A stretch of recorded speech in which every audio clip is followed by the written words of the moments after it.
Phil, you were looking for a reaction after the Scunthorpe game. Were you happy that you got one against Chester? Yes, I was. I was happy with the fact that we were two key members, and it has to be said, you know, the whole squad is going to be, they're all going to be key members at some stage of this season. But when we started the campaign and we've got 10 players that have played all the games after 6, that's quite an achievement when you think about it, how thick and fast the games were coming. But after the Scunthorpe game, which was a physical game, there's no doubt about it, I think they limped out with 2 and we didn't limp out with 2, but we actually ended up with 2 being injured. With a quick turnaround in games, and you got one on Tuesday night, it's one of them where you're looking at the strength and depth of your squad and finding out maybe after 16, 17 and 18 we're a little bit thin on the ground. Hence the reason why all managers go cap in hand. I don't particularly want to do that, you know. I don't want to go cap in hand to the chair and say, can I have some more money, can I have some more funds, can I have some more players, but that's part of the job, you know. You have to find a way. And I think the most pleasing thing is that the incumbent that actually run Kidderminster Harriers and the supporters, I think they're quite pleased at the way we've addressed the relegation first and foremost, brought new players in secondly, and third, the way we're playing football, you know, the style of play. It's quite pleasing on the eye. It's quite pleasing to one or two of the supporters, because the results, when results change, you know, then it doesn't matter how you play.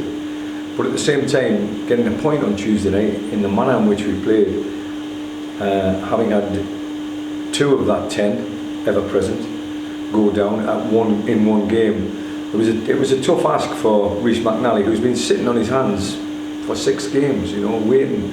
He contributed so well in pre-season, and then he was one of the unfortunate souls, if you want to call it, that didn't get the shirt on the first game of the season, and then found himself 6 games later still sitting on his hands, or 7 games later.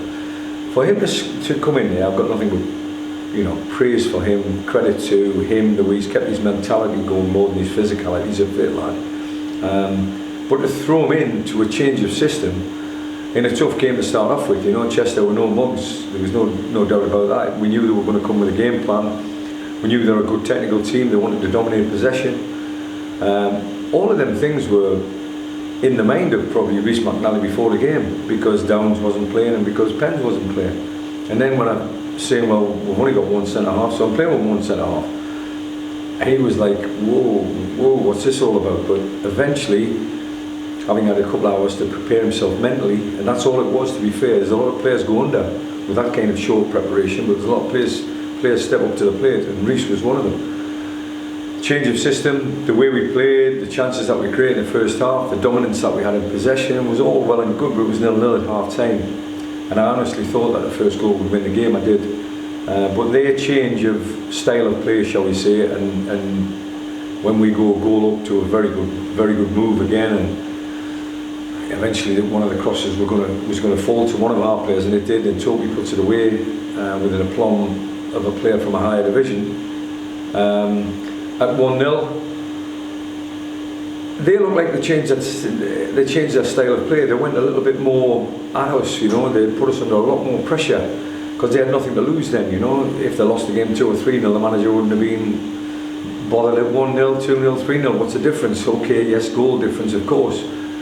But when he went 1-0 behind, I think they got a grip of us, and it was in a roundabout way. I'm not saying it was a deserved draw, but they got the goal.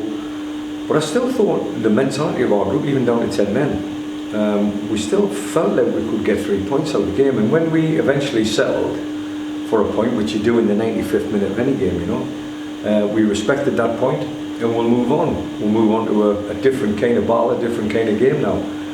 But a long-winded answer to your question, I suppose I was happy with the point in the end, down to 10 men. I'm also happy with the rules and regulations with regards to Ash Hemmings being able to play in the next game. But I'm desperate to get Downing, Penny, Amari Morgan-Smith and Beresford back to the party. At the moment, fingers crossed, Amari will be available because of the protocol that we've gone through. But the other 3 are still a doubt, and if we get one of them 3 back, I'll be delighted. But at the same time, Rhys McNally's, you know, he's put a great claim down. He's put a massive stake down to say I'm the best centre half in the club. I do accept it might be a case of needs must if you can't get Downing or Penny back. But you play with one centre half here. It's different playing away from home with one centre half, obviously. Yeah. Well, the centre half that played here the other night didn't have a tin helmet on. Well, he will do on Saturday, and he'll need one because, you know, I'm not a great fan of the way Chorley play, but at the end of the day, they have a divine right to do whatever they want to do, you know. If they want to go into the striker as early as they can, then we've got to deal with it. I haven't got a problem with the way they play. It's just, you know, maybe two different styles of teams, two different styles of football. But bottom line is we have to respect that, and we will respect it. We'll do everything we possibly can to stop it and prevent any kind of quality going into their striker. But even when there's no quality going into the striker, they'll still put their bodies on the line. I know Andy Priest very well, which I spoke to you before about. Andy won't bother about, you know, whether the punters like it or not. He'll just be happy with the 3 points if he gets them. And make me happy with a point, I don't know, but you know, we're going to go toe to toe with them. We're going to try and win the battle, and if we win the battle, then possibly we'll win the war. We might get the 3 points. When we spoke last week, obviously Amari was still out with a concussion, Ben Berris was out for some time, and we talked about possibly bringing in another player, and the emphasis then was on a front player. I don't know how long term Mrs. Penny and Downing are, but does that switch a bit if you're without centre half? So you're looking perhaps to bring a central defender in? I've always been mindful of the fact that I've only got 3 centre halves at the start of the season, and that was, for me, that's thin on the ground. And couple that with, if you call it 2 fullbacks, possibly 3 with Reece Devine. There's only 6 defenders, so if I'm playing a 4, I've got 2 spare. If I'm playing a 5, it's an awful lot of strain on that 5 or stress on that 5. That's not to say I'm going to change system week in, week out, but sometimes you just got to cut your cloth accordingly as a manager, and if you haven't got centre halves in the camp, then play the way you play the way we played on Tuesday night. But again, I'm a long-term planner, and the success of the football club this season will be down to the 16, 17, 18, not 1, 2 and 3 up to 11. The first 11 will contribute, of course they will, but when they don't contribute, that's the moment when a manager gets tested, you know, when he finds that I haven't got a centre half, I haven't got a midfield player, I haven't got a creative player, I haven't got a goal scorer. And when you haven't, you've got to make sure that you've got somebody ready to come in. We're working hard behind the scenes to try and get 1, if not 2 in. But if we don't, again, I'll cut my cloth accordingly. I'll try and play the kind of football that will win the game, but at the same time I've got to have the mentality that's going to win the game as well, because that's going to be important on Saturday. Is it touch and go for Downing and Penny then for Saturday? Yeah, both of them. They've been at the training ground today. Downs is getting closer to 100% than what Pens is, but having said that, Pens has gone for a scan for a little bit of clarity in his mind today. If that clarity comes out in the scan, then he may be closer than Downs. I might have both of them, I might have none of them, I don't know. But at the same time, as I say, we're working behind the scenes to try and bring one in. If that's a centre half, and I've got Amari Morgan Smith back because the protocol's up on the 21st day, and that'll be Saturday. He'll be a little bit ring rusty, it's guaranteed.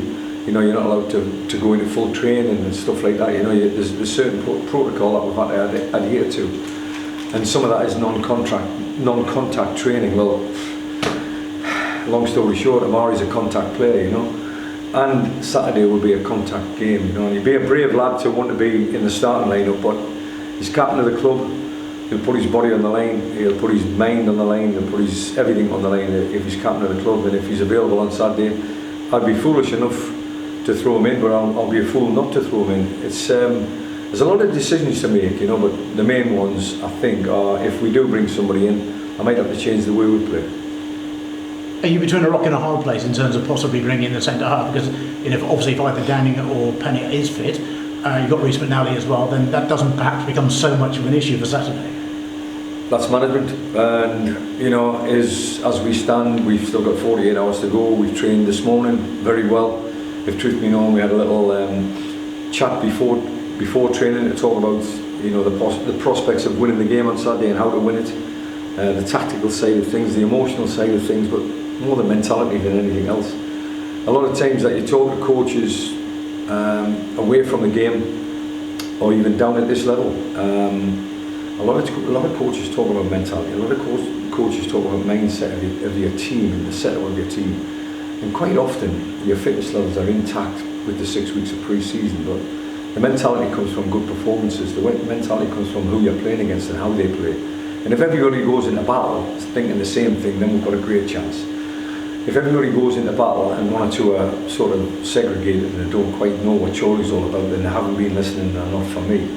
But everybody will be prepped and prepared for what eventually happens on Sunday. But the main thing is that we bring our game plan to the table and we bring our A game to the table. And if we do sufficiently enough away from home and get enough points away from home, we'll be there or thereabouts at the end of the season, because at Agra everybody wants to play football, even the opposition. So we know what it's like here. We don't know what it's like at Chorley on a wet and windy Saturday afternoon, and it looks like it's going to be a wet and windy Saturday afternoon. So let's get the umbrellas up and deal with the rain, but at the same time deal with the balls that are coming into our penalty box, and more importantly, deal with the balls that are going into their penalty box. Toby the other day obviously came off the bench at Scunthorpe, rattled the bar there, almost got you back in it, and then Tuesday night gets his goal. Well pronounced, by the way, because I just call him Tops, and that'll do for me. No, Toby's he's a lovely character, Toby. I've known him years, and I've looked at him develop as a young player from Bolton Wanderers in the early 2000s, when we were in Premier League football myself at Hull City and things like that. I've always looked at him and thought, players got a chance to go all the way. And then he's found himself at this level, but he's probably looking at me and saying, well, you found yourself, you're at this level. You make decisions during your career, sometimes to go the right way, sometimes to go the wrong way, but I've always valued this player as a quality player. And the goal he scored on Tuesday night it really ranked highly in terms of quality strike play. You know, comes into the box and his movement's good, and he's got the movement and the tenacity to get above the ball and steer it, because it was a real fierce cross, if truth be known. I thought it was Maz Kuya to start off with, but it turned out it was Ash Hemmings. But great pace on the cross and a great goal for him. And as I say, he's hit the woodwork against Scunthorpe. He's a goal scorer, he's a striker. He knows how to get into them areas and deal with balls that come into the penalty box. And he's got good awareness in that region of the pitch. When I played him on Tuesday night in the system that we played, he found himself playing wing back, but I could have quite easily played him down the middle of the park and Ash Hemmings on the right hand side in a wing back role.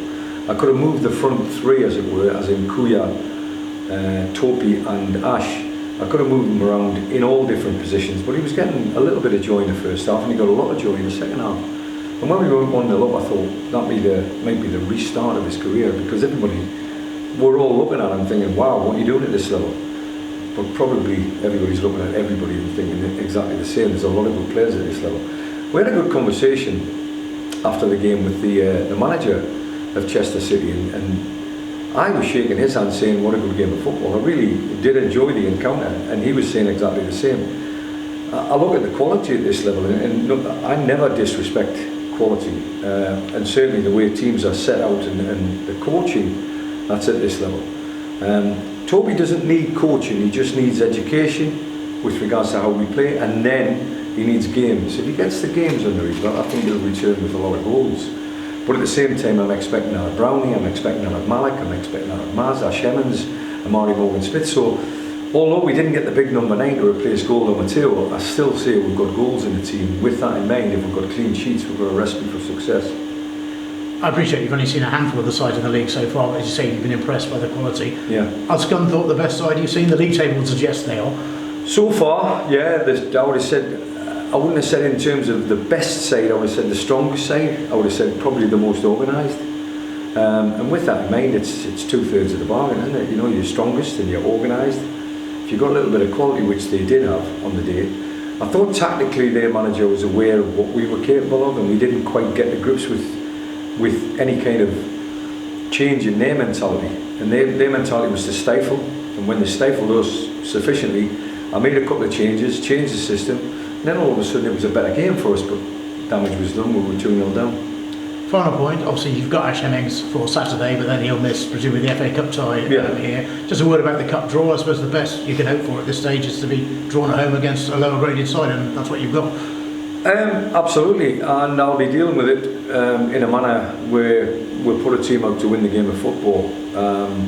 Hopefully get Chorley out of the way in a positive way, and then a week's work towards the FA Cup. There'll be 1 or 2 rested with regards to playing 7 or 8 games on the bounce they'll be rested at the start of the week, but at the end of the week I'll be picking a team against Leek. If that's the strongest team available to me, then so be it.